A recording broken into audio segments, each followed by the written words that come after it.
Here we are, a new year, fresh start, and major goal setting mode. I always start my day with coffee, and this time of year, you can step up your game by adding a protein boost to your favorite Dutch Bros coffee drink with their new protein milk. Dutch Bros coffee also has a new salted caramel protein coffee, and you can order it as a latte or a mocha, and that's available for a limited time now through February 29th. So if you're in the phase of wanting to work out more and adding workouts to your routine and just kind of getting back on track, this might be a great fit for you. Visit DutchBrosCoffee.com for full nutrition details and follow at Dutch Bros Fresno on Instagram for all the fun. Oh my goodness. Let's do That's perfect. That's the perfect way to start the interview with you. Green light, yes. My living fast and furious friend. That's my 3-year-old would say. Ready, set, go. Everything is a race, right? Everything's a race for that boy. MJ is doing the same. Yeah, he's into cars and trucks. Yes. And it's like natural for them. It's like they're born with it. It's really sweet. Like I don't remember the girls being as into remember CJ and I love racing cars and fast cars and all that, so we live in it. We have a car dealership and everything, so it's like, but for the girls, like I know, it's really cool. Yeah, they're for fine. The boys, like, oh yes, this is I know it. I this know. is it.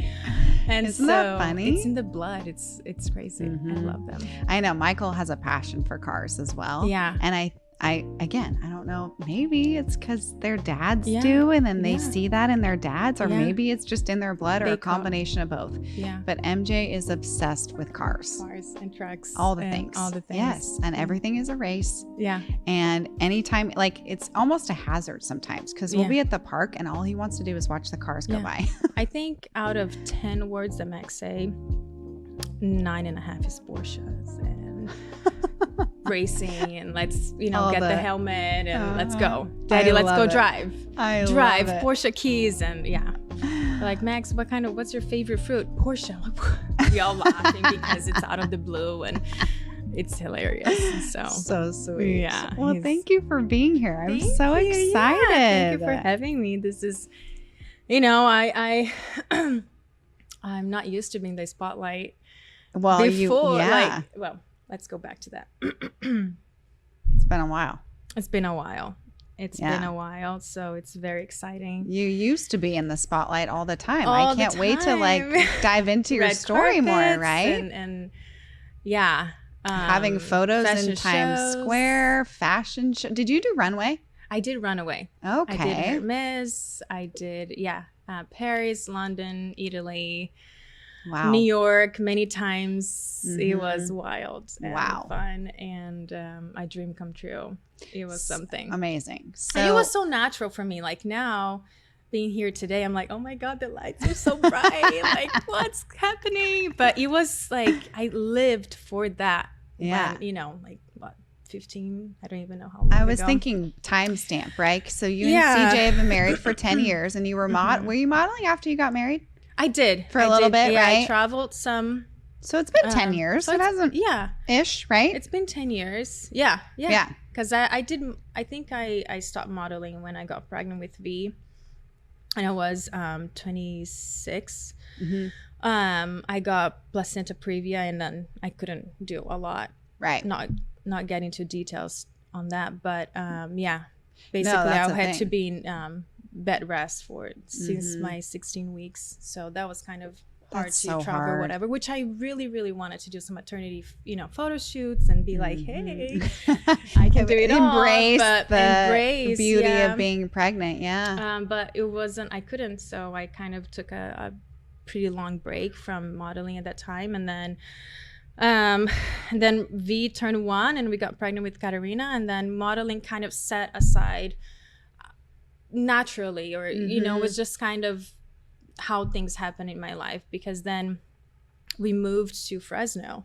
Yeah. And that was a big change for us. CJ retiring from baseball, getting to the car business full time, me raising the girls and not knowing anyone here. So it was kind of like, well, I can really go travel and go to New York and just, So I had to just focus on family, which was really wonderful.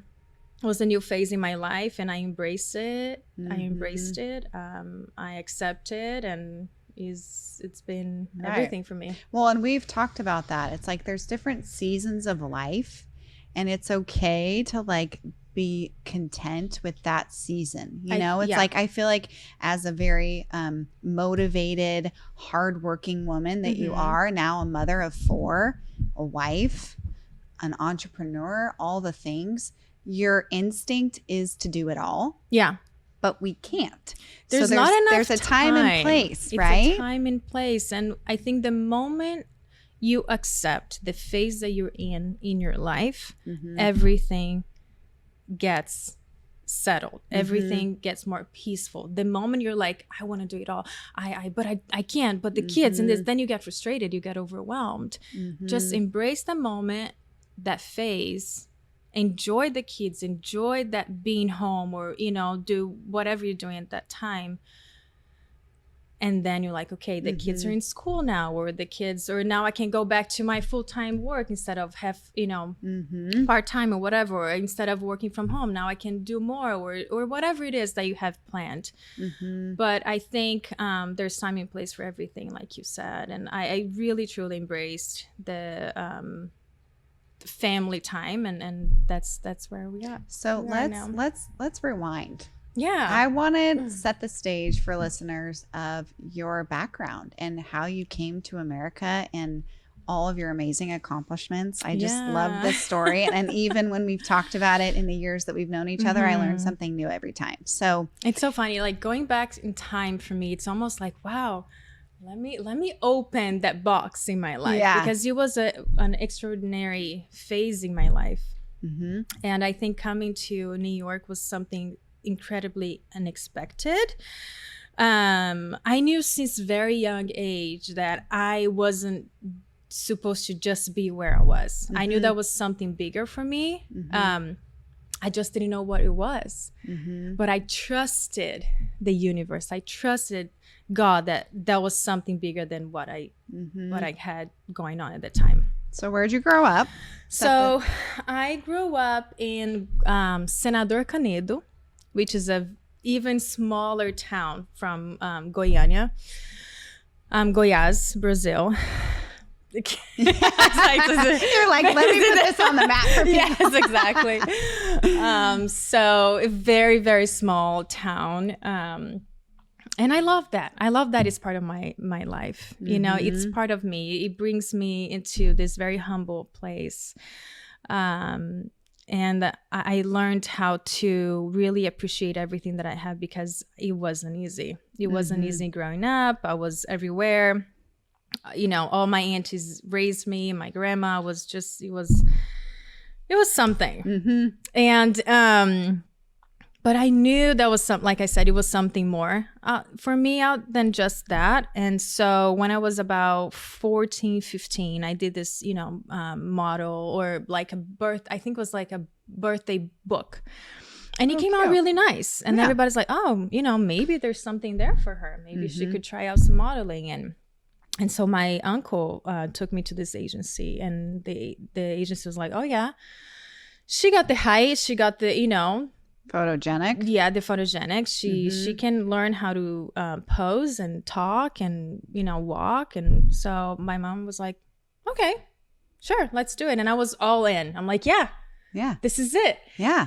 And so I did some, you know, small jobs here and there, but it was nice to have, I just got paid 80 reais. I mean, for America now, it's like maybe $18 or something like that. Like, wow. But it was something for me. I could pay the bus to go to school. You know, I could help out my mom with groceries or something. It was, you know, it was the beginning of something really big.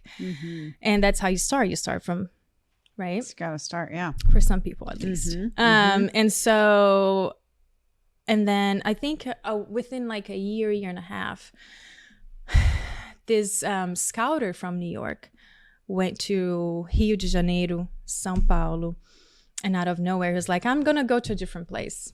And he tells me this story. He told me this story. And he just closed his eyes and pointed to a spot in the map. And it was Goiânia.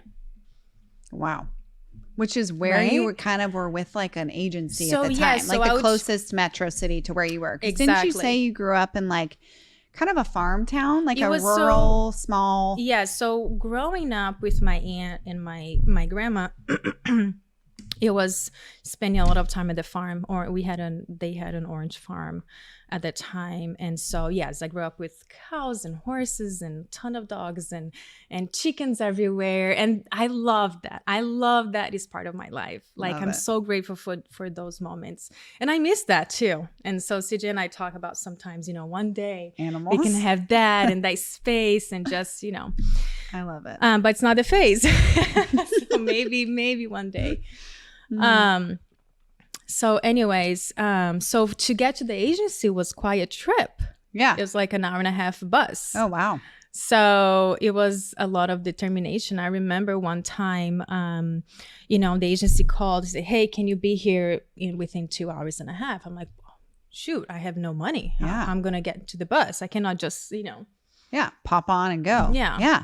And you're in school, right? No? I was in school, but it was after school. Okay. So I had just got home and they called. It was like a home phone, no cell phones at the time. I think my first time I had a phone, like a mobile phone, was when I moved to New York. The agency gave me like, hey, here's the phone so we can talk, because I had no phone at the time. So they call home, hey, can you be here in 2 hours and a half? I'm like, oh, okay, sure. And then I remember going to my neighbor, who was poorer than me, basically. But my parents weren't there, so I couldn't say, hey, can I have a 1 real and 50 cents at the time to get the bus to the agency to do the test, the casting.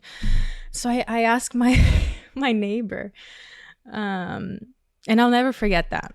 All right. She was like, yeah. I think basically everything that she had in her wallet, she gave it to me. Amazing. And so I went to the casting, and so it was quite a trip to get to the big town. And so anyways, going back to the scouter, so he went to Goiânia and he met with 30 different models. I was one of them, and luckily I knew how to answer a few questions in English. So he oh yeah, she does speak English. This is the girl, and she. I think he was looking for something more exotic, like different than what they were used to see in the modeling industry back then. This is like 2004, 2005. I think they were starting to look more like, oh, let's embrace the Latina look a little bit more, just change it up there. They were seeing a lot of models like Giselle Bündchen and Adriana Lima, the bright, beautiful eyes, and Russian girls, and European looks. And I think they were like, maybe we could change it up. And so I think for him was interesting that I had all the curly, wild hair, like very Brazilian. So I love it. And she was like, so what's your name? I'm like, my name is Lisalla. And so you could say that. I could say that, right? And how old are you? I am 15 years old. Wow. Those things that you learn at school. Yes. In high school. Yes. Because when you learn a new language, the basics. The basics. Yeah. Where you're from. I'm from Brazil, like super robotic, but he it was all for him. It was everything. Yeah. And so, and that was it. So that was July. Yeah. And September, he was like, well, this is your visa. Are you coming? This is him in New York already, back in New York, communicating to my agency in Goiânia. And everybody's like, holy moly, you're going to America. I'm like, wow. I don't know. Chills. I'm going somewhere. Yeah. I've never left your town. Not even to São Paulo or Rio de Janeiro. Wow. Right? Wow. And so I remember sitting my mom down, because I think back then, we didn't have like, hey, mom, this is what's going on. I had to wait for her to get home and all that. And so I remember sitting her down and be like, these are the papers and I need you to sign it. Because at the time you were a minor. Were you 16, 17? Yes. Right? 16 years old. Wow. And so she had to sign all this like, hey, I'm letting my daughter, go out to the world. To the and America. She was okay with it, which, it cracks me up now if I think about it too hard. But yeah, I think, and I'm grateful that she did, because, you know, Obviously. it made everything happen for me. And, but I think it was a big decision for me to say, hey, I'm going.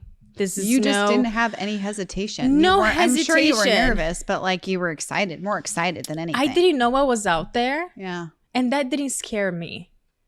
You just knew. I like just knew that I was supposed to go. This was a lifetime opportunity, and I was going to embrace it with all that I had, and I did. And was it easy? No.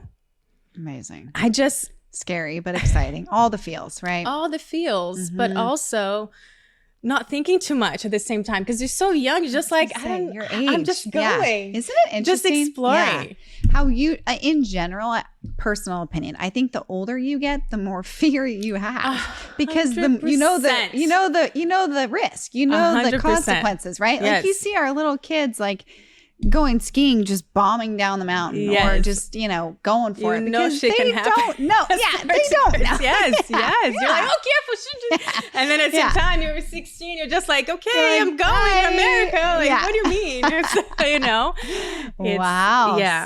So it was in the summertime. He made you the offer, and then you left a couple months later. So I left in October 17th, 2005. Wow. You remember the day. Of course you do. Of course I do. Impactful date. Yes. I think I had one small luggage with me. I don't remember having any dollars with me, because I remember like, hey, we're going to give you, you know, something when you get here. Yeah. My family didn't have any money. Like, hey, it's $1,000 for you to travel to America. No, that was not an option. That was not a thing.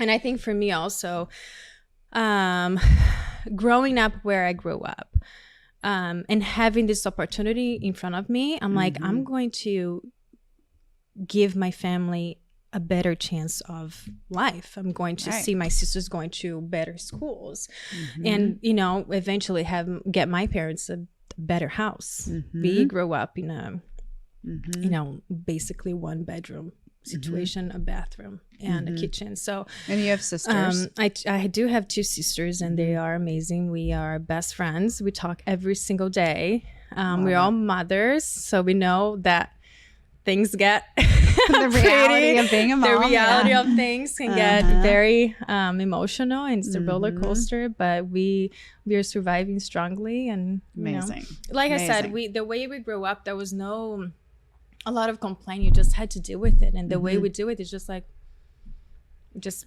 open the door and just do it. And you knew that this was an opportunity that you couldn't pass up. So I couldn't pass up. I'm like, I don't know what is out there on the other side of the door, but I'm going to find out. And if I don't like it, I can always come back home. But if I do, and if this works out, this is it. Then I can make everything better, because this is not it for me. And you knew there's something bigger out there. And so long story short, got to America. I think, I don't remember exactly if it was the same day or the next day. I go to the agency, and everybody was like, you know, talking English. I'm like, whoa. Actually, I don't. This is overwhelming. I was like, because it's Steven. He spoke Portuguese. Okay, so Steven was the recruiter, right? Yes. Okay. The booker, as we call him, okay, right? booker, yeah. So he spoke to you in Portuguese. In Portuguese, right? And so that helps. So that then you get there, and they're asking you questions like, how was your flight? How's your mom? How's how do you like New York? I'm like, what's going on here? Oh, and so Stephen was like, wait, how are we gonna do this? You don't speak English. I'm like, well, I do a little bit. Like, hi, how are you? My name is Lisalla. My name is Lisalla. He was like, well, that's not, you know, that's not gonna cut it. That's not gonna do it. And so he was pretty think about it. Like, at the time, now we have all the apps, right? We have the phone where you can literally talk and translate. Yeah. I'm sure people probably use that, I imagine. 100%. In many instances. Think this way. Yeah. Go ahead. At the time, yeah, you said maybe at this point you haven't even had your own cell phone yet. No. So I don't even know if there were cell phones at that time, really, like easily accessible. And then if you're going to bookings, your job is to essentially be directed in some respects by a photographer. So like you couldn't I couldn't understand what they were saying. And that was their concern. They're like, well, they can't really give you a direction, like, of, hey, I want your hair, your hands up, or I want this. Can you spin? Can you turn? Can you look this way? I couldn't understand all of that. Right. So he was like, well, I don't know if this is going to work out. I'm like, I don't know. I can read minds or something. Just give me this chance. Like, let me try. You were so hungry. Yeah. And so I went, he was like, well, I'm not sure. I need to think about it. Maybe you just go back home, learn some English, and then come back in a few months. I'm like, no, no, this is my time. I am not going back home. I'm not going back to where I was. I'm not stepping back. I'm only moving forward. And so I asked me for a second chance, basically. I need this. I need to try. Give me a chance. Let me do it. Let me show it. Let me prove it to you that I'm here to stay. And so, he's like, okay, I like that. Let's try. And so he gave me 2 months, and I got some jobs. I got my first campaign, and I'm so grateful for, was Old Navy. Oh, I love it. And we shot in California. I remember traveling to California. I'm like, oh yeah. The first time flying ever, right? Yeah. Like from Brazil to America, and then right. From New York to California. Yeah. And so how was your first campaign, your first shoot? Was this in the 2-month window where you didn't really know English? This was within the 2-month window. Yeah. And I think that's one of the things that it was like, well, she's working. She made some money. She's bringing in money, yeah. And that's what matters for them. Right. It's like, where were you staying though? If you didn't have money, you literally had nothing. Like no money to even get you started. No. Do they put you up in like housing? Yes. So basically they house you. They have like a model's apartment and a ton of models there, especially during the fashion week. You're like living with, with a two bedroom place with 13, 15 models. Everybody's sleeping everywhere. It's pure chaos. Like a dorm, but for it is. But it's models. Super tall avatar world. Funny. So that was quite an experience. So you had your housing taken care of. So that probably helped, remember everything you had to pay for it. Yeah. So even though I was there, like you basically every night that I slept there, they were charging me. And then whenever you get, a campaign or something, then you pay that debt. Okay. Like your flight, your housing. Like if they say, hey, this is your allowance. Yeah. This is your allowance for the week, which I had $100 a week for some time. Food. So yes. Obviously cost of living and things were less at the time. It was less at the time, but it was still pretty. That's less than $20 a day. If you think about it. So the metro at the time was $25 for 7 days.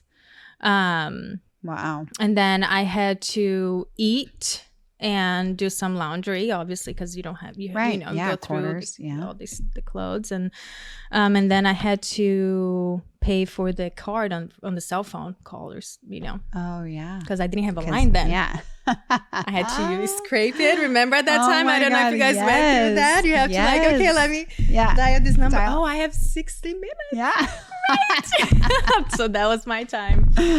Wow, amazing. So I learned a lot. I learned how to, take the metro on my own. How did you? Read the signs. So how did you? Obviously, you made it, right? You didn't have to go back, right? No. So I didn't go back. So I went back for Christmas. Okay. Just by choice. Just So it was like, okay, you have 2 months, and then if you, get through these 2 months and you get money. You make money, then you can come back. If you don't make money, you gotta stay. This is your one pass, basically, right? So how did you learn English? So I would wake up at 5 a.m. And watch hip hop videos with the subtitles. And just amazing. That was the beginning. Amazing. So music's very therapeutic for me. So that was the thing. And then obviously Friends. Yeah. I love a comedy. The show Friends was my life back then. I love it. True American comedy, right? Yes. And gives you that's really makes sense because it has you learn more conversational. It's not like what you would study in a class or something. Yeah. And I think, English, when you learn a new language, it's an all-day practice. You have to practice your listening to be able to speak well. You have to practice this, how people speak, not just like if you just go to school and you just write things down. It's not the same as when you're listening to a conversation. You need to get the vibe. You need to get the, it's not just watching something. It's like practicing like anything, learning a new skill in general, right? You don't really know how to do it. Too. It's not overnight. It doesn't take 2 months. It takes years. You're watching MTV, you're watching Friends, you're not understanding anything, but I was like, okay, today I got the hip, moving the hip. Okay, I got that today. I get it, That makes sense for directional, like how to move your body, right? Yeah. So, and then taking the metro, I mean, there's signs, there's like, you can easily so screw many that up. times where when I was, supposed to go up, down, and I went downtown and so many times like, shoot, okay, get out, go outside, go down these stairs. Let's try again. Okay. Now, it was quite something. And, amazing. And sometimes, especially during fashion week, you have 11 castings a day. 11 castings a day. That was like the good So days. what is a casting? Like is it like what you see in the movies where you walk in and there's like, you take photos and what do you do? Kind of, but not as easy as it looks in the movies, right? It's just a little bit more, a lot of models. Sometimes it's more selective, they kind of do like a casting. So the managers send the books like, okay, we have 50 models. Okay, can I see 20 of them? And then you go in.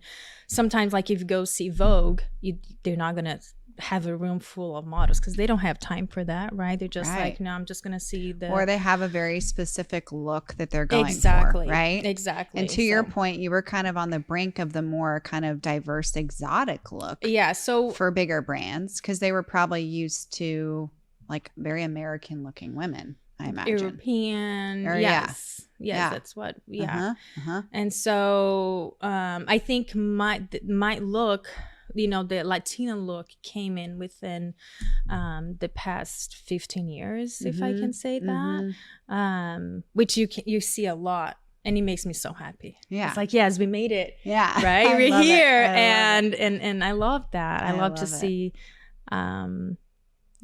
this beauty a little bit more than used, because I remember like, well, I'm not as pretty as these blonde blue-eyed girls, but like you feel less. Yeah, we don't have, because that's all you see, right? Exactly. That's all you see everywhere, and then you're there like you're the only one Latina one. I'm like, well, I'm gonna get this job.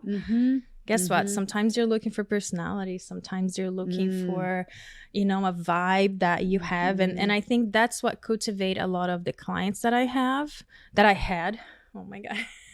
Yeah, I know. Okay, the energy, when you bring the energy that I think they want it. So when you go into a casting, like you said, Fashion Week, what's like, are they directing you to pose? They are. So they're like, hey, nice to meet you. Let me see your book. And as you watch, you have a book. Okay. Yeah.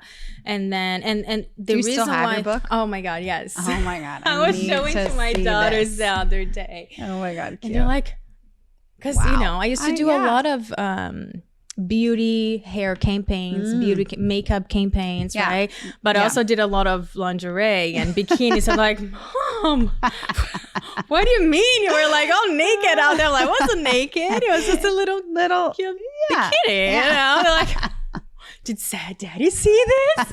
Like totally shocked. Isn't that funny when your kids realize you're actually humans? Like, you're not just mom. Because I think they see some of my jobs in my office at home. Like, wow, Mom.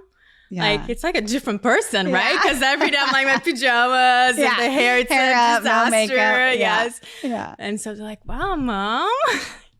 People so transform cute. Sometimes. So that's what makeup does. That's sweet. And so it's fun. It's fun to share that with them now that they understand a little bit more. And they're all about fashion. Yeah, and especially Kay, I feel. Especially little Kay. fashionista. And she's such a every day. And they pick their own outfits in the morning. It. And they're like, Mom, is this good? I'm like, yes, look really good. Well, maybe change the shoes. I kind of get into that a little bit. And they like to learn. They embrace it. It's really sweet. So sweet. And I still, even though I'm not in the industry anymore, I think fashion, you're either a fashion or not. You're either into fashion or you're not. And I think that will always be with me. I love wearing beautiful shoes, a nice cut of shirt. So I think it's something that the girls and probably the boys will, be aware of, okay, we need to present ourselves nicely. We need to take care of, Yeah, not just like presentation, 100%. This is something that, CJ and I talk about it all the time too. Like, I'm not going to go to a dealership and buy a car from someone who's wearing jeans. Yeah. Yeah. I don't trust this guy right now. Like, it's silly to say that, but it's nice when someone's wearing something presentable, right? You're like... I've heard too that research shows that like if you are dressed to the occasion, right? Even potentially overdressed, like dressed up, get ready for the day, feel good about yourself. You're more productive. Yeah. You're more successful. You're more confident. You're confident. Yeah. Yes. No, it's a thing. Which I think when you start your day, right? Preparing yourself to take on that day, it's a big thing. It's a big deal. You're like, I'm ready. I'm ready for anything. Right. Right. Instead of just like, right. Well, think about it. I mean, I think about the days when I may be working from home and I'm in my sweats. I'm still productive. It's just different. It's just different energy. My thing is, at least just personally, it's like you should be able to run into somebody and feel fine. 100%. If you're going somewhere and you don't want to be seen, then you're probably not dressed for the day appropriately. Yes. You know what I mean? And many times when I don't know, maybe it's silly kind of to say that out loud, but if I'm not dressed, not like full on dressed, but if I'm not wearing something appropriate, then I wouldn't go to the dealership and like, hey, I want to be like presentable. Like, hey, absolutely. This is, our business. Like I appreciate this. It's your reputation. It's important for me to, if there's a client there, I want to be like, hey, nice to meet you, I'm Lisalla, instead of like, oh, nice to meet you. I don't want to see me right now. I'm just gonna, I don't know. It's a different energy that you pass, on when you meet someone and you're feeling good about yourself. I think that's really important when you're like, I feel good. Confidence. I can talk with anyone. I can go anywhere. I'm ready for anything. When you just, kind of halfway, then. So let's talk about like some impactful kind of campaigns or brands that you've worked with. From what you've shared with me, Old Navy obviously was the first booking, right? Which is so cute, fun. Yes. What a great brand. Yeah. You've mentioned Target in the past. Oh my gosh. Right? Target. I worked for Target for about 8 years. Wow. Yes. Amazing. Yes. No contract, but I was working with them for at least 3 times a month. Wow. And that was really wonderful. Yeah. Because that's where you get the money. The recurring clients. Macy's was really big. Nordstrom's, Neiman Marcus, Target, Bloomingdale's. Those are the department store like kind of. Yeah. Yes. Wow. So I used to work pretty much 5 to 6 times a week. Wow. And that was all really in New York, awesome. Or did you get to travel everywhere. All over? Cool. Fun. Everywhere. So I was traveling. When I met CJ, I was traveling pretty much 2-3 times a week. Wow. Dallas, California, Miami, just everywhere. Fun. Yeah. Aerie, Victoria's Secret, right? Victoria's Secret, L'Oreal, Maybelline, Tresemme, amazing. Hermes fashion show. I did some few cool stuff. Yeah. What? Yes. That's amazing. Yes. It was fun. It was really. Was there any like brand or campaign that stuck out to you that it was like either really great to work with or, I mean, I've seen some of your photos. You've had a photo in Times Square. Like that is huge. Is that when you were like, Okay, I think I've made it. I think come on, right? It was. I'll never forget. Walking huge. to. I actually did a few times actually when I was up there. Amazing. I was like, hey, it's me. And people would be like, oh, that's you. That's me. So That's so cool. Definitely, I felt like I made it moment. Hey, mom, I made it. Yeah. It was wonderful. And I was working for a little while, when I got that campaign. We shot uptown in like a outdoorsy house, really beautiful. I worked with Nina Agdale at the time. She was really fun.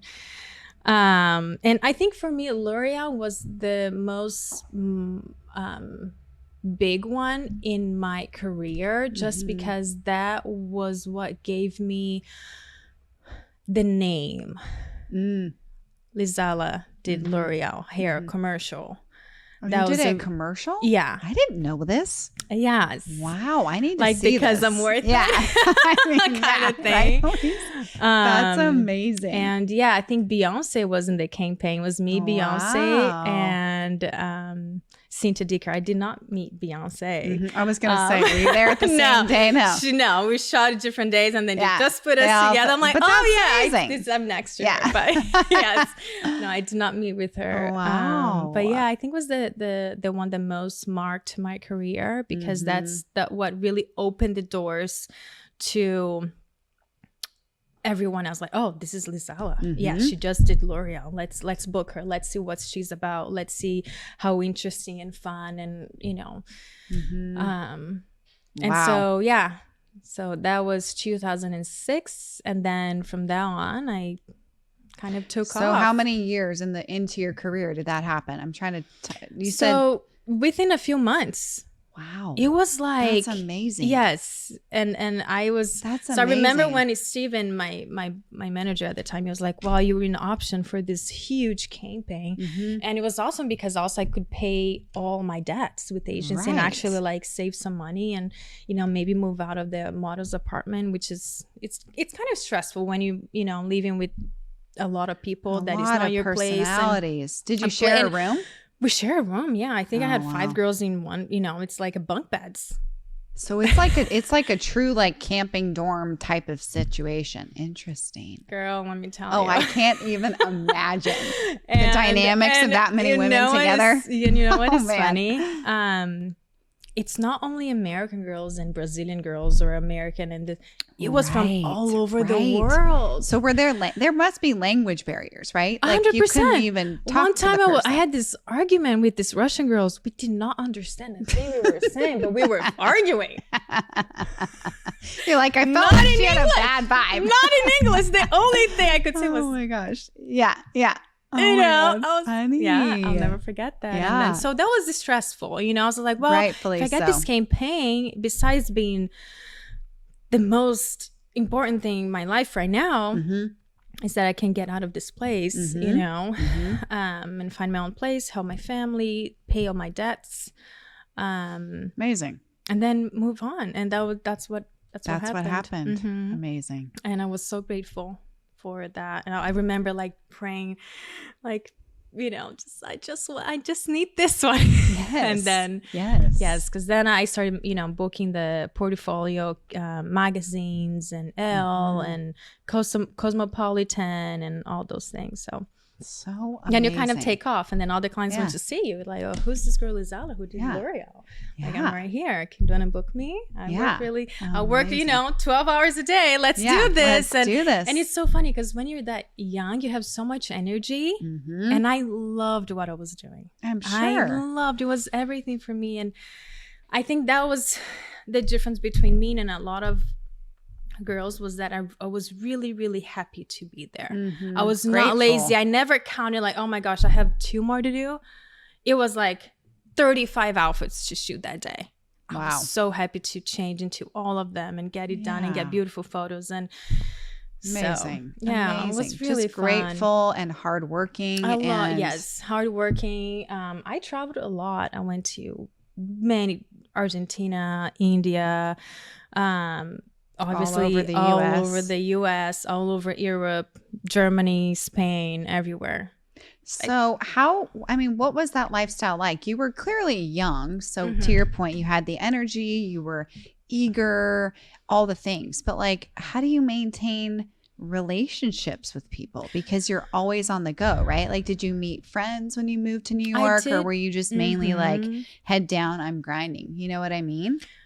That's a really good question, actually. I think the difference between me and a lot of people in the industry back then was that I was really focused on working, and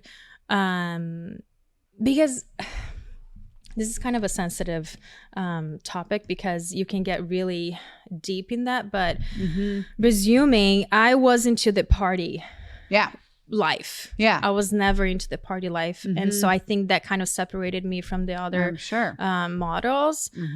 I was just like, hey, my face cannot be puffy the next day. I cannot be hungover. I have to be on a game. Flawless. You know what I mean? So, and that was my thing. I would go to bed early. Early.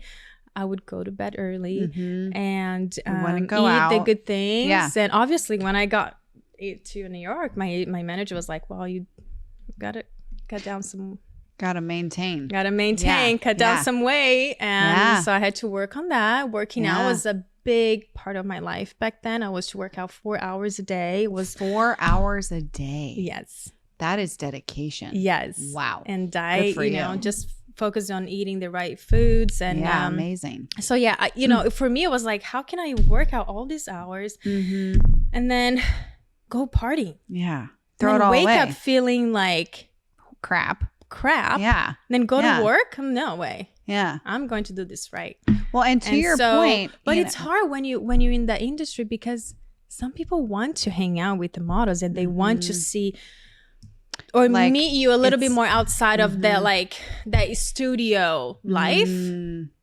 But that wasn't me. Wasn't you. I was very like, no, we're professional. We're not getting closer than this. And so I really think that because of that, I didn't go as further as I wanted to, because it is a small what is the right word? Well, it's like a network. It's like a small network. Like within the industry, everybody kind of knows each other, right? Yes. And so the lifestyle that they liked and they were used to was not for me. And so therefore that kind of like, well, she's not sociable or whatever. It's interesting though, because I would think now, and I'm sure maybe things have changed, I don't know, but from a brand's perspective, like L'Oreal's perspective, I would love to work with you because you're not a liability. Yeah. You know what I mean? Like, you're responsible, you're hardworking, you do the right thing, you're not out partying or getting photographed with some celebrity doing something you shouldn't be. Because ultimately you're the representation of the brand the brand. That was huge so that's me. Interesting that you think it kind of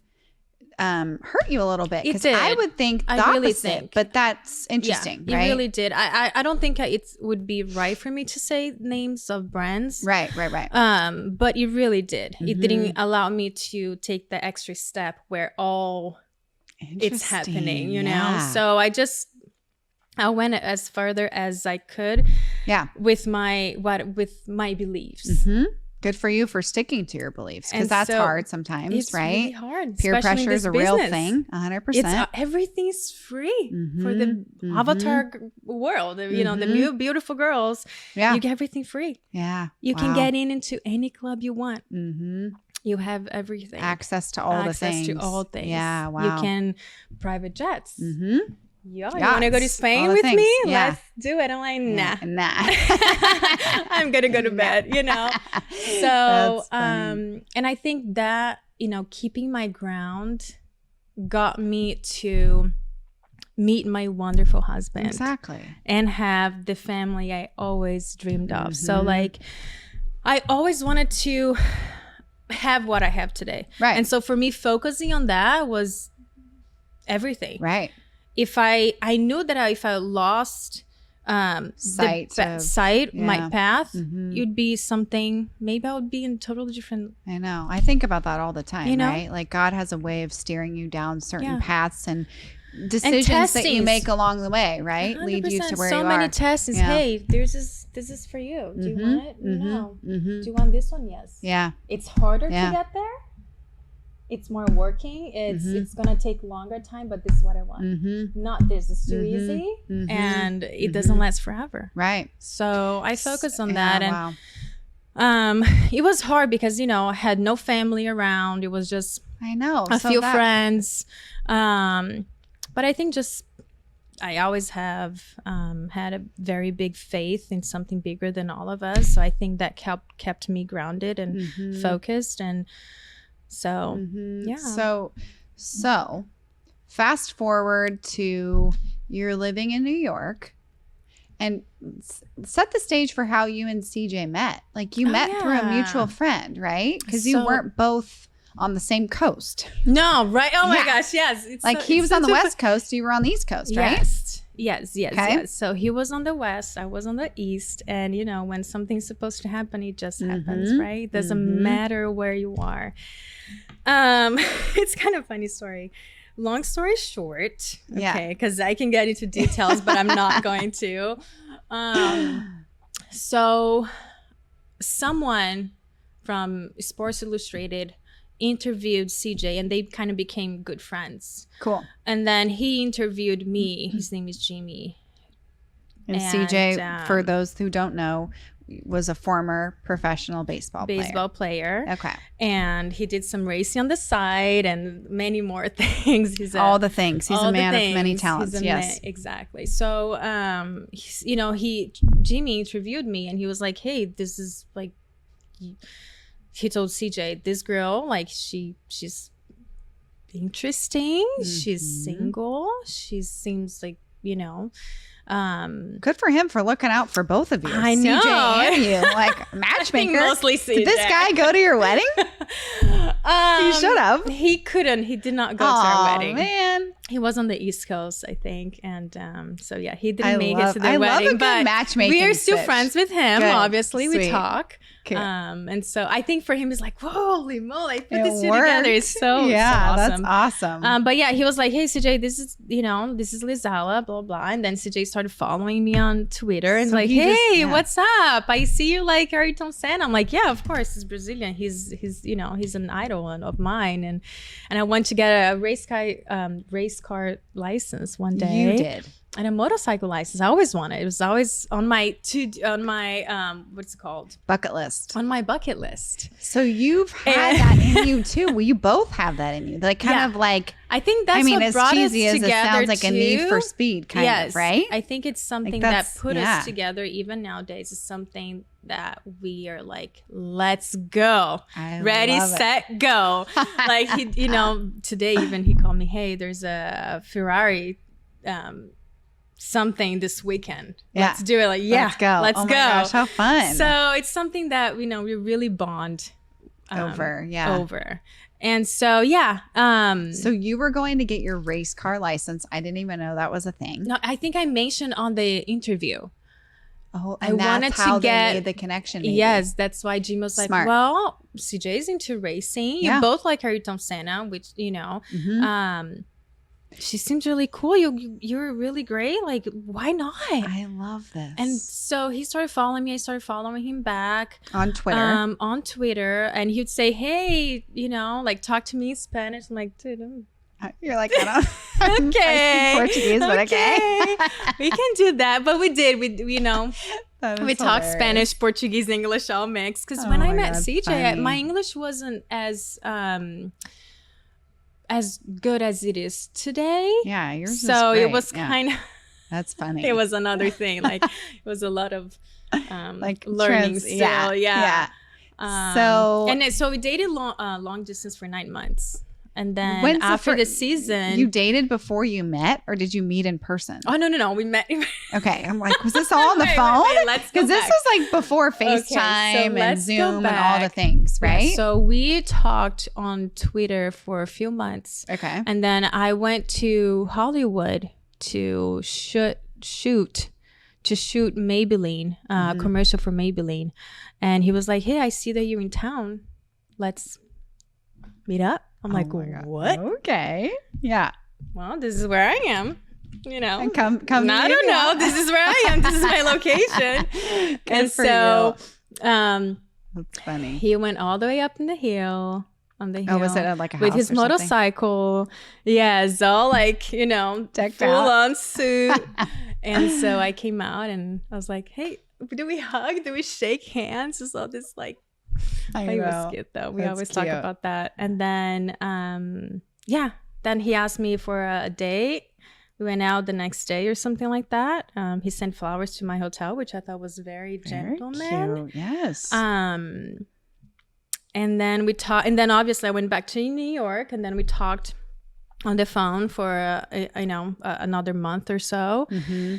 And then he invited me over to spring training. Okay. And is that in Arizona, right? That's in Arizona. Mm-hmm. So I went there, and then we had another date, and we're like, okay, cute. This is cool. This is interesting. Yeah. And you both enjoyed each other. Yes. And then you did long distance for 9 months, For 9 you said? months. Wow, that's a long time. Something like that, yeah. Especially in a new relationship, right? I should just travel to see him like twice a month. Okay. But, you know, everything's so fun. It's like honeymoon phase. Honeymoon phase. Every time you see each other, like, hey, miss you. Yay, let's hang out and let's see a movie. And then, you know, some time went by and I was like, well, what are we doing? Are we going to date for another like year? Like this? And he's like, no, obviously not. You know, I love that you had to come to Cali, girl. And I was like, what? Okay. Okay. And it's a big deal to move your life for love. Absolutely. But I'm not embarrassed to say that I did. Yeah. And I'm so happy that I did. It was a risk. Obviously. You know, because you're like, well, we dated long distance. Everything's beautiful. Now I'm going to move. Even though you had work in the area and you still worked in the area, it's not the same. It's not like you're moving to a town nearby. Yeah. It's like, not the same. It's like, you know, all of your clients are in New York, right? Your base foundation, it's there. Your life. Right? Your life, your friends, your restaurants. Yes. It's so easy to just take the metro everywhere, right? LA was very different. Very different. I did have a driver's license, but I never used a car. You had a driver's license. We didn't even talk about that. Yes, in New York, right? Okay. But I never used it. Yeah, I was going to say, you don't drive anywhere. No. Yeah. I just had it like, hey, I have a driver's license. I'm cool. I have an ID. I have a driver's license. Right. Yes. You don't have one. I have one. Yeah, I have one. Yeah. That was, and then moving to LA, I was like, shoot, what everyone drives. Everyone drives. I cannot go to just a restaurant down the street. I have to actually drive there. I'm curious. I lived in LA, obviously, for years. Where did you live in LA?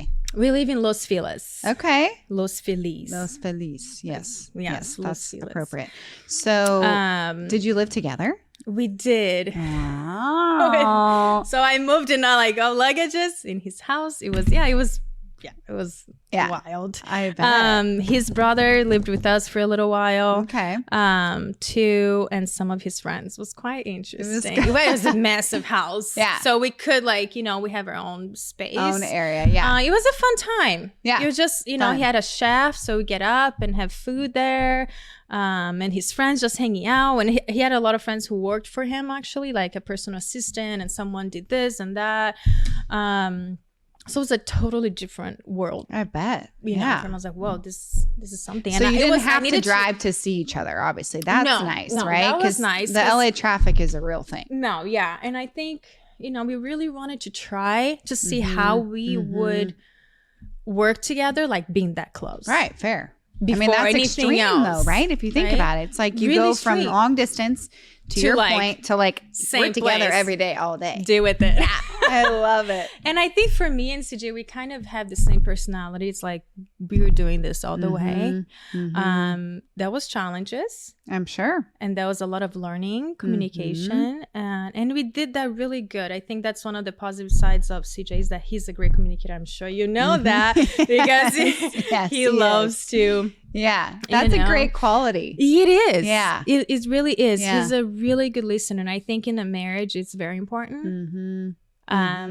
And so communication is everything, especially Ray, when you were from different worlds. I was gonna say different culture. He probably helped you learn English, right? 100%. Like taught you so much. He talks because you guys are both very smart, but he is very smart too. Mm-hmm. And so I'm sure that was like a teaching moment for him. Yeah. 100%, for both of you, you know? 100%. That's sweet. That's amazing. Yeah. And so moving to LA, getting a car and all that. And then he was gone a lot. He would because from LA, he would have to drive to Orange County. So that was like 45 to an hour, depending on drive. Traffic. Yeah. So he would leave sometimes, 10:30, 11:30, sometimes a little bit later, like noon, to the stadium. Yeah. And so I had and he was playing for the Angels at the time. He was playing for the Angels at the time. And it was so fun to watch the games. I bet. How fun. And did you become friends with like other teammates, wives or girlfriends or whatever? How fun. That was really, I miss, that's something that I really miss also. Is going to the games and watch him. I wish the kids had a little bit of that, because now even though when we try to tell them, they're like, they don't really get it, right? Yeah. But that's sweet. Yeah. Good times. So, good times. Good right? times. Does it feel like forever ago? No. Doesn't? Isn't that interesting? Yeah. It feels like he was playing last year. Yeah. Wow. That's how intense it was, because it's still fresh. Maybe for him, I don't know. But for me, it's like, it just like happened. In some respects, yeah. But then you think about your life now and it's like, wow, so much has happened. Right? Because we had Valentina in 2016. So you got married how long after? We got married 13. So we got pregnant with 15. And then, Great. So you were married for a couple of years before you had your first child. That's great. You kind of had time to like get settled into marriage and traveling. And you were still modeling at the time. I was still modeling at the time, still going to New York. And remember, the East Coast modeling business is not the same as the West. I bet. I could totally see that. Yeah. In so many levels. The models are different, like different brands, looks, brands. The pay rate is different, so that was really hard to adjust, going from something so like just different, just I very could totally different. I was see like, that. Yeah, I'm gonna do this. Yeah. I don't know. It was really I was like, well, I can't go from it was quite adjusting. I bet. So I had to travel to New York to keep some clients, and which sometimes you're like, hey, I don't want to pay for your ticket. Yeah.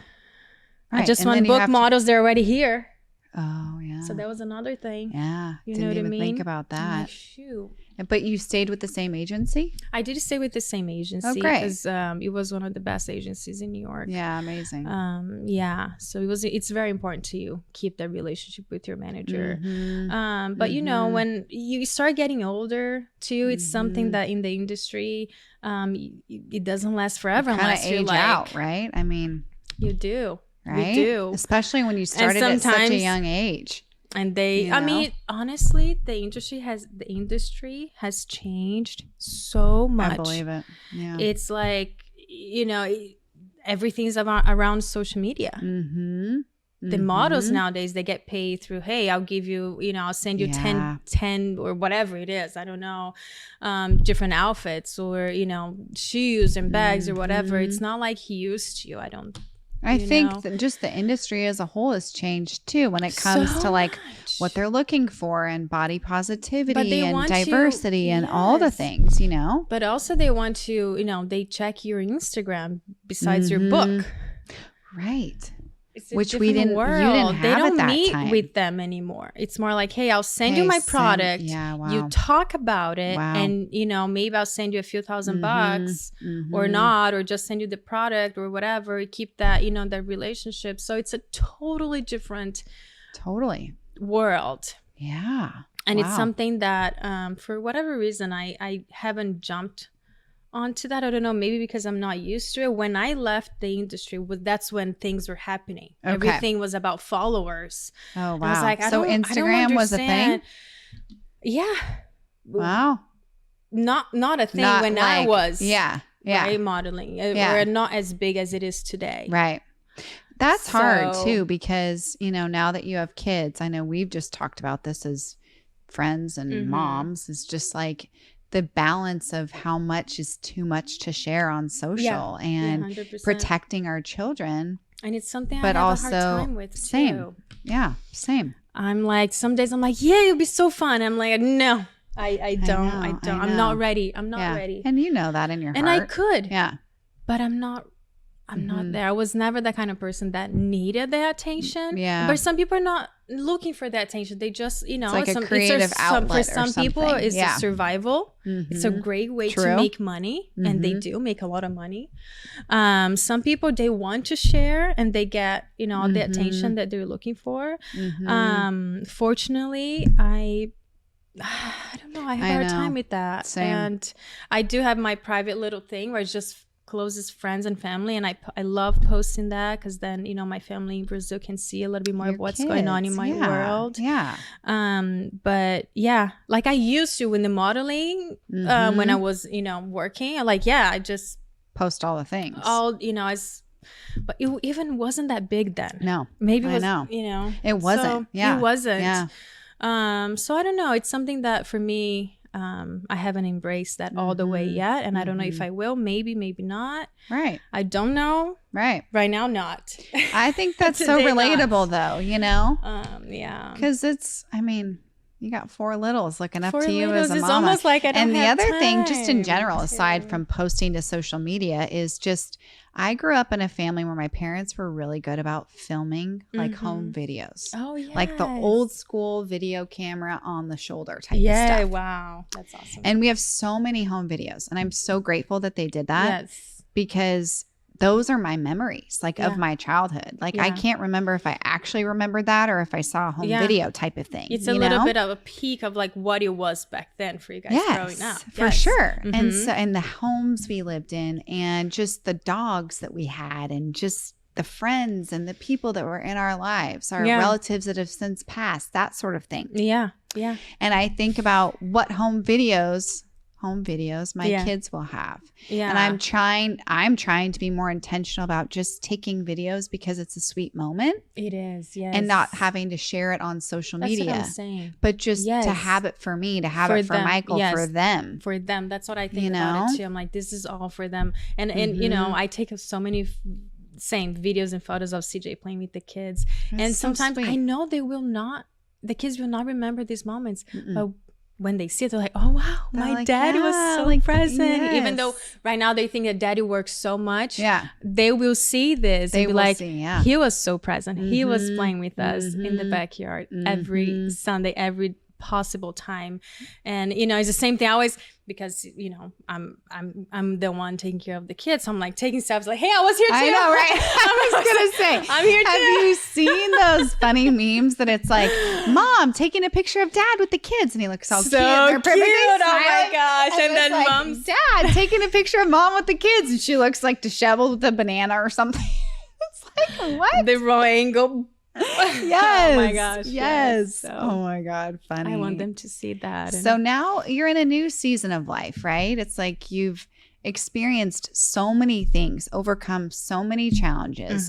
Since a very took big risks for love, for your career, for all the things, and just kind of setting the stage of you're married, you're pregnant with V, you have to be on bed rest, which I've been there. It's not fun. Very it was very hard, frustrating, right? Yeah. Because I remember my sister was on bed rest before me. She had twins. And I remember thinking, this is before I had any kids. I thought, lucky. Yeah. I thought you get to just chill on the couch and hang out and do all the things. Like this is pre-kids. Right. I think I was even single at the time, pre-Michael. Like, good for you. Watch literally, all the movies like you get to read, you get to watch Netflix, all the things. I don't even think Netflix was a thing actually. But anyway. And she's like, no, Ray, this is so frustrating. Like, I'm so frustrated. I'm so defeated. I just want to be able to get up and like shower and like for a longer time. Go grocery shopping, get out, go meet a friend. House, exactly. Yeah. See us because they weren't living in Fresno at the time. And I get it now. I mean, after being on it bed rest twice now myself, I'm like, oh wow, yeah, this is frustrating. It's just, I remember being so frustrated that you couldn't do anything, you know? It was very hard emotionally too, because it's almost like, what is wrong with my body? Why cannot this the right way? But it's not that. Sometimes, you know, things happen for a reason. Sometimes we don't know the reason, but you know, you just need to take care of that. Maybe it's a lesson, right? Hey, I need to slow down and embrace this moment and take care of this baby that it's growing. And I went through that with Valentina from 16 weeks until that's pretty early on, basically 33 weeks. That was so hard. That is a long time. Yeah, I bet. Because you're like nourishing the baby and hanging out and snacking and that was really hard. And then it was very risky pregnancy for a little while until the placenta moved up. And then thankfully everything worked out, and we have the most beautiful girl. You have the most beautiful children. Girl. She's incredible. She's so smart. Sweet. And then with Katarina, by the end of the pregnancy, I had to be put in pelvic rest, as they call it. So no stairs, no picking up V. Which, how old was V at the time when you were pregnant? V was 17 months. Yeah. So I couldn't pick her up. I couldn't, you know, do any like physical. With the boys, I don't know, totally fine. Oh, good. Well, Max, that worked out. I was so active with Maximus. I was working out the entire time, moving, taking care of the girls, up and down the stairs, just doing it all, going for walks. It was such a fun pregnancy, even though he was kind of a surprise for us.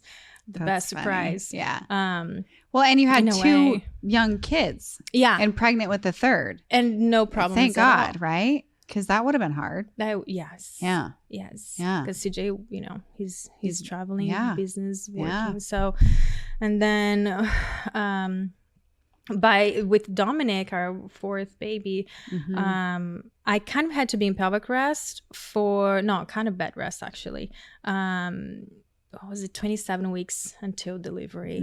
And my doctor was like, this is your last baby. Yeah. You cannot do this again. Because here's the thing. I mean, I'm one of four, but my mom had 2 pregnancies. I'm a triplet with a younger sister, right?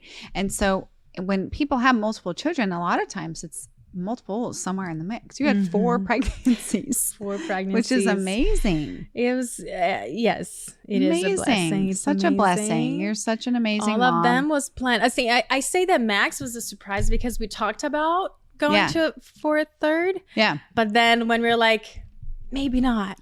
Yeah. You're already pregnant with him. So it wasn't, you know what I mean? We're like, oh my God, it's happening. Yeah. Aww, so sweet. So 2 girls, COVID, 2 boys. 2 girls and 2 boys. So blessed. So grateful. So grateful. They're so great. You're doing an amazing job. And they're all oh my God, they're so different from each other. Okay, so let's talk about parenting a little bit, because I feel like you're such a great mom. Subject. I know. You're such a present mom. Your children are so kind and just so well adjusted. I feel like, how do you, I'm finding as they're getting older, right? Yours are just a little bit older than mine. That, but also like just seeing their different personalities come through. Isn't it it's fascinating to me how people can be born by the same parents, live in the same house, eat the same food, be exposed to the same things, and be so different. Right? I tell me and my sisters are real like. Yeah. What's that like? It's almost like from different planets. That's really? How different we are. And I think I've met one of your sisters. So she's in Australia right now. I think that's the one. Yeah, that's the one you met. Yeah. Different. We butt heads a lot because we were like, dude, this is not how you should do. This is not, you know. I mean, not judging each other, but just like, holy, how can we think so different? Wild? And I think for our kids, it's going to be the same way. Like, my girls are best friends.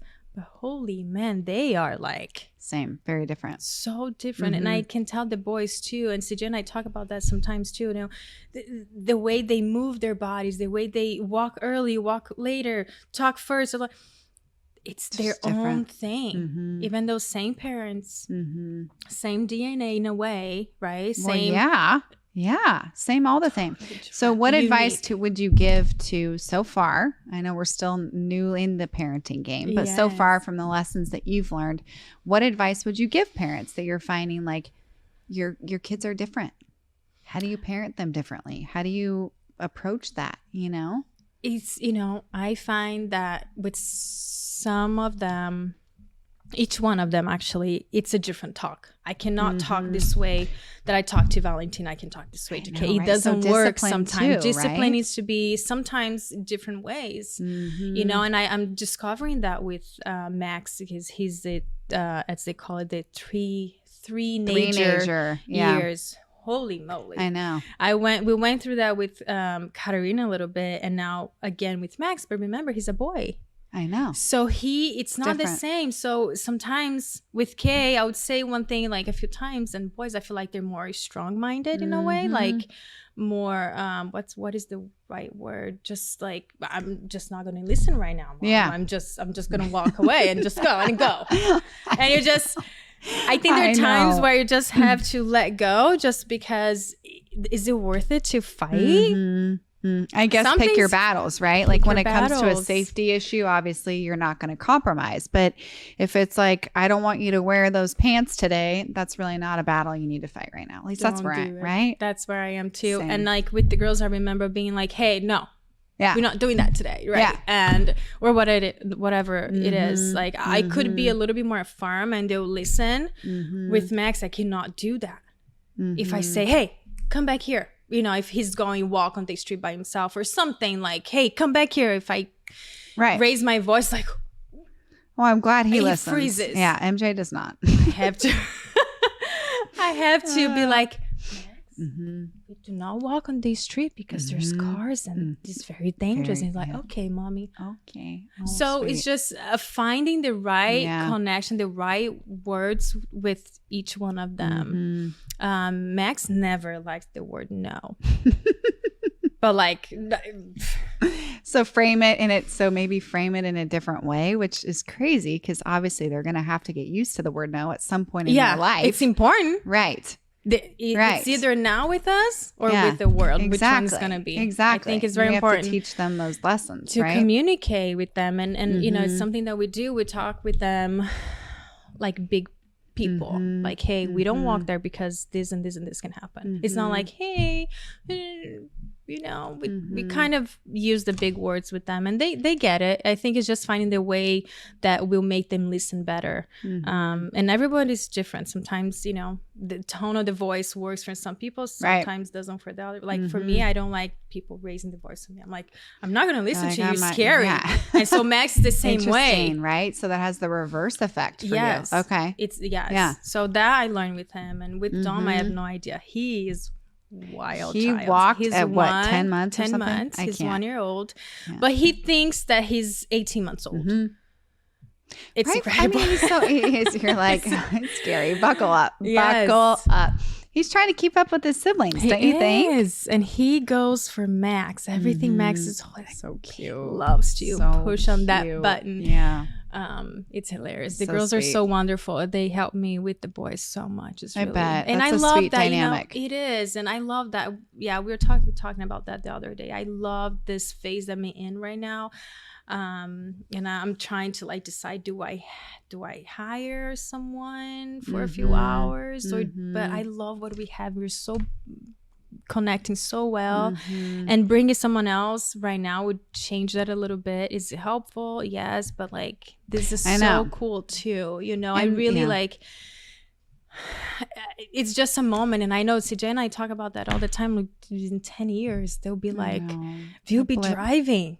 I know. That scares me a little bit. A little bit. A lot of it. My next door neighbor, her son just started driving, and the girls think it's so cool. They're telling everybody at school that their neighbor is driving a car now, and it's a big deal, right? Which it is a big deal. But I'm like praying for the mom. Like, you good?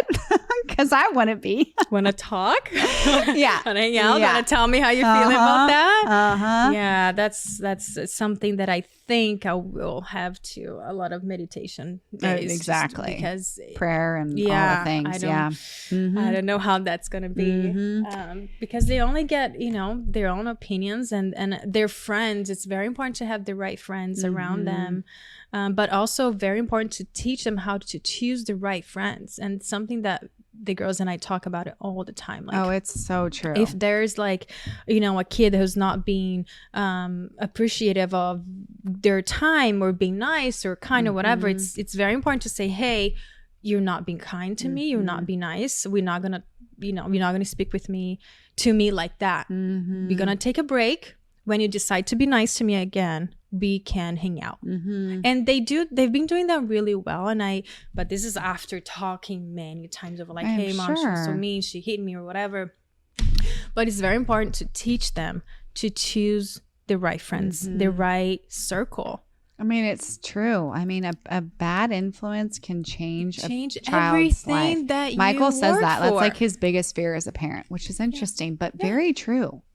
Very true.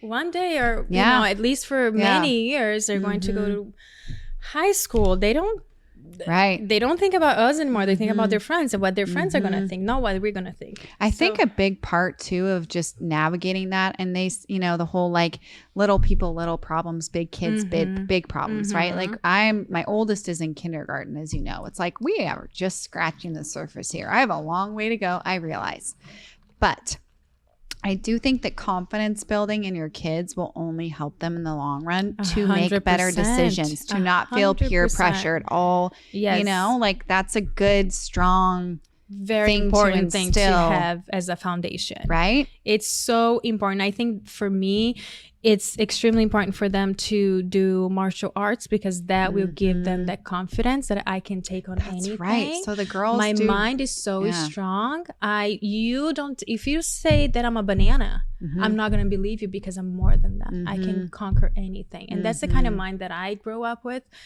I did boxing for 6 years. Wow. It was one of my workouts during the modeling phase.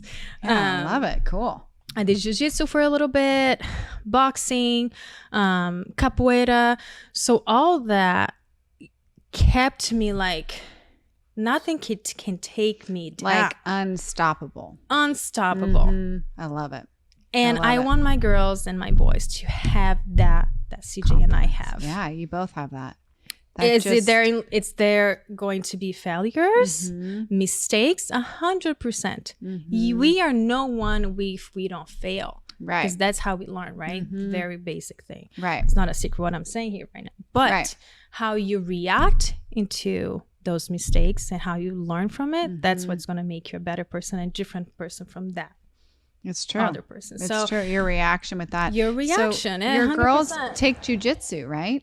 They take jiu-jitsu and they're green black belts. Oh my God. So I'm really proud to say that. Amazing. Yes. They can take on some. Yes. I love that. So this is a kind of funny story, but sometimes the girls get into each other's face and V, do something to Kay and Kay comes. It's like, don't touch. V did this to me. I'm like, what are you going to do? I'm not going to yell at her. Yeah. You go solve your own problem, Katarina. Yeah. What are you going to do? Go back there and teach her. Do not ever touch her again. I'm not going to be at school when a kid's going to, try to be They're old enough to know that, right? They're old enough to know at this point. They're 6 and 8. And so I try to bring that to work their mind. And it's something I also constantly tell them. I'm not going to be there all the time. I'm here for you, but I'm not going to be at school solving your problems. So you need to figure it out. Yeah. You need to think, is this friend worth it for me right now? Is she being good to me? Is she worth my time? If she's not, find someone that it's appreciative of you and your time and your, so that's great advice. I talked with them a lot about that, and I love that. So the confidence is extremely important too. I agree. So in life. How a large part of this podcast is to highlight people in the Valley that are doing really big things. And I'm just so grateful for the value and the love and the support that you and your family have brought to Fresno. Thank you. And I think it's a very unique place to move when you're not from here. Yes. So I'm always curious. There's this term that my friends that have moved here call themselves transplants, right? Like they're not from here. They've I don't know where that came from. Maybe it's just like a thing. I'm learning. Okay. So regardless, it just means that essentially you don't have any sort of like background. Yeah, like you didn't grow up here. You may have friends here. You obviously have a connection here. You moved here for the dealerships, essentially, right? For the business, yes. Yeah. And it was huge. How was that? Yeah. How was that? Wow. That's the real answer. That's the real deal. Yeah. I think CJ never had a doubt because he's very like, this is what I want to do. This is what I'm doing. So, and this was post pro baseball days, right? Right as he's finishing, he's retiring baseball. And 2017, that's when we moved up here. Okay. And for me, it was hard, Ray, to be honest with you. Living in a big towns, New York City, we moved to LA, right? And then we lived in Orange County for a little bit, for a few years. So moving to Fresno was different because no friends, none of his family were there, and it was something completely different from what we were doing before. Like we're doing baseball, we were in the spotlight all the time. He was doing interviews everywhere, traveling, and then we moved here. It's like starting from scratch. From scratch. Yeah, right. Like, so you have to have big balls to do something like that, and he did. Yeah. And I struggled a little bit, you know. And I think for me it took about a year to be like, well, I'm not moving out. Right. Like, so you're like, I guess we're going to be here for a while. we're going to be here. Yeah. This is it. This is the business. It's not like I can just, hey, you know, doing this for a little bit. It's not for a little bit. Yeah. This is it. And the moment that, like we were saying before, the moment that I embraced that we were here to stay and I accept, that's when I started being happy again. And I started seeing, you know, the light and making friends and getting out of the house. But it was hard because I had V as 1-year-old. I was pregnant. Right. So it's just like all those things. Retiring from baseball, moving, little kids. CJ was so, you know, like diving into something completely new, which is scary. Right. And I think for us, there's just like a lot of pressure on both of us. With a newborn and you're not sleeping and you're pregnant, all the hormones, all the feels. Yeah. Yeah. And I think when it comes to motherhood, it's extremely important to have that support system. I think there was a way that we could explain this better. Moms need support, not just for the kids, but like, hey, they need the support. Yeah, we need the support. Yeah. And I didn't have that, so I had to figure it out on my own. Well, I think too, on top of that, you know that term, it takes a village. Have you heard that? Right.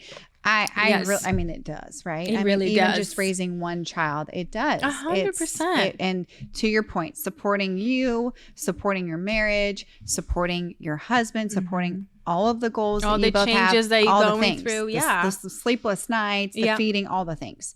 But I have found too that it's a very different dynamic meeting adult friends.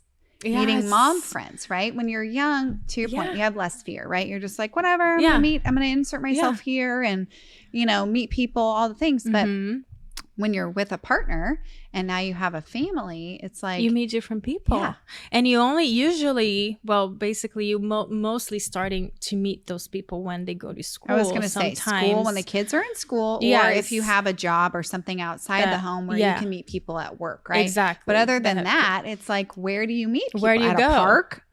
I don't know. Hey, a little sign. I'm looking for friends. Do you want to talk? Yeah. So how did you meet people? Because you had a baby. It's not like he wasn't in school yet, even preschool. No, so that's what I'm saying. It took me a year to be like, well, this is a place there I meet really great people. And I think that was another big thing for me when I started meeting my friends in Fresno. And I love the people in Fresno. Yeah. Humble, hard workers, great moms, focus on families, the perfect town to raise kids. And I think like I could never do this in New York City or in LA. It'd be a little bit harder too, just because it's just so much going on. And I love this vibe that Fresno gives you when it comes to kids. There's so much to do. And even my girls love here too. They're like, I mean, they don't know anything else also, but we love our people. We love that, we can just go to CJ's work it's like 5-minute drive. So that's sweet. Yeah. I mean, obviously I'm biased. I grew up here. Yeah. But I will say, having lived in LA and come back, and I have friends that still live in LA with kids, it's just different. It's not good, not bad. It's just different. It's just very different. The things that you take for granted, like owning a home, having a backyard, having the space to raise the kids, having great public schools, if that's the choice you take. Yes. Being able to go somewhere across town in 20 minutes. In 20 minutes. Not an hour and 20 minutes.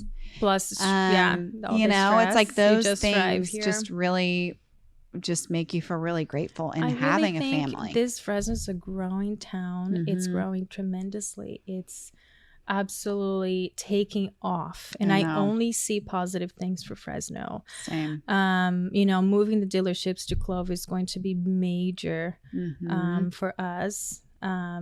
And I'm really happy to be here. I don't, we talk about this all the time. I think when we moved to Fresno, I was like, hey, I only have a few years for this. And then I was like, babe, I love it. Because he was like, hey, what do we want to do? Like, are we okay? I was like, yes, I'm not going anywhere. And I never thought I would say this. Right? But I do. I'm sure he didn't either, CJ, It's like you both probably didn't expect that.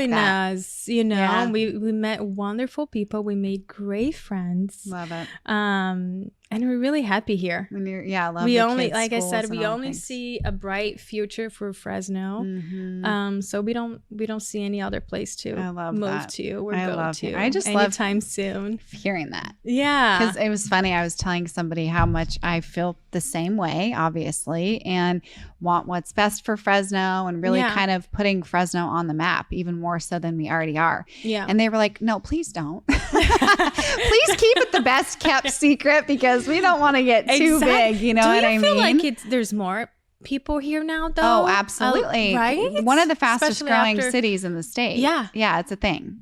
It's a fact. Gosh, I'm annoyed right now. Like, don't. This is our thing. I know, right? I see that happening, though. It's a great place to raise kids. Great public schools. You can go anywhere for the weekend. Go anywhere for the weekends, like, in North, the center. South, East, West. Anywhere. Take your pick. I know. Yosemite's right there.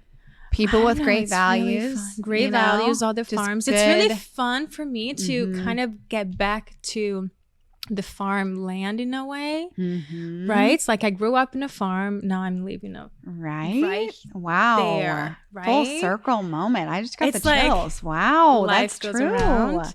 So it's really interesting to me, like how I see that now. It's like, wow, I'm right back there. Where I started. Yeah. We do think to do something farming. Yeah. So let's talk about that kind of in wrapping up. I feel like we've talked about different seasons of life, right? And you never know what the future holds. You really don't. But do you have an idea of kind of maybe things you and CJ have talked about, or you've talked about with your kids about, of like what this next kind of season of life looks like for you? Or we do. We have a few plans. We discuss a few ideas. We have we want to roast our own coffee.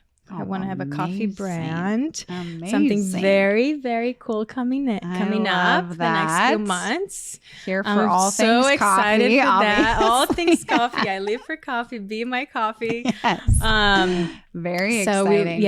And farming, it's something that we talk about on and off. It'd be nice to have a orange farm, peach.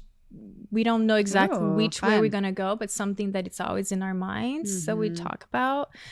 I think everybody in the Valley has some sort of a Something, connection right? to ag. Yeah. Whether it's them directly or a distant family member or a good friend or what have you. But that's also obviously the beauty of where we are. 100%. It's right there. Literally. We're growing the world's and it'd be really, produce. Really wild in my life to kind of go back to that. And having that background would just be kind of easy for me to jump back into that, you know, and teach the kids and have the kids kind of take that on their lives. So coffee, obviously we move into dealerships to Clovis. Yeah, that's a huge undertaking. So exciting. So wild. Giving so more exciting. Space for all of the brands and potentially more, right? Like that's great. Yeah, we're going to have restaurants there around us. So that's really a big thing. And I think for me, to be honest with you, reinventing myself after motherhood, obviously. The kid, I have a 1-year-old, so there's only right. It's only so much reinventing. I could do right now. The fact that you're here right now is amazing. yes. You know, but I think even finding what's next for me, it's it's what's next. Does that make sense? Yeah. I love that. There's so much. I worked for so many years, so hard, and then I embraced motherhood and family, and and now it's kind of seeing what's next, like just finding kind out, of seeing what that next chapter looks like, and to your point, kind of being okay to sit in that, and not feel like you always have to. Because I was like that for me for many years. I was like, what's next? I got a hair campaign. I want a beauty campaign. I want a shoe campaign. I was always reaching for what's next, right? And right now I'm settled. And I'm leaving this moment with the kids, with little kids. And I think it's okay. Thankfully, I can do that, right? But I do have exciting things in my mind. I discuss book ideas with my girls, with CJ. It's something we both want to do. I love that. That's fun. The roasting coffee. And I don't know. Who knows tomorrow? You're creative. I think something for us will never just like sit and enjoy life. At least not for now. We are very creative and motivated people. It's just a matter of like the right timing for things, Right.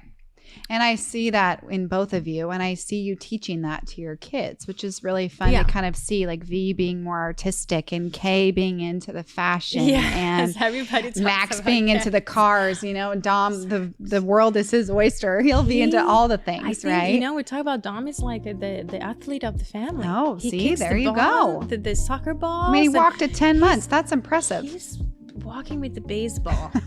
He's ready to go. He is incredible. Hey, there you go. He is incredible. Fun. It's fun. Yeah. So, that's.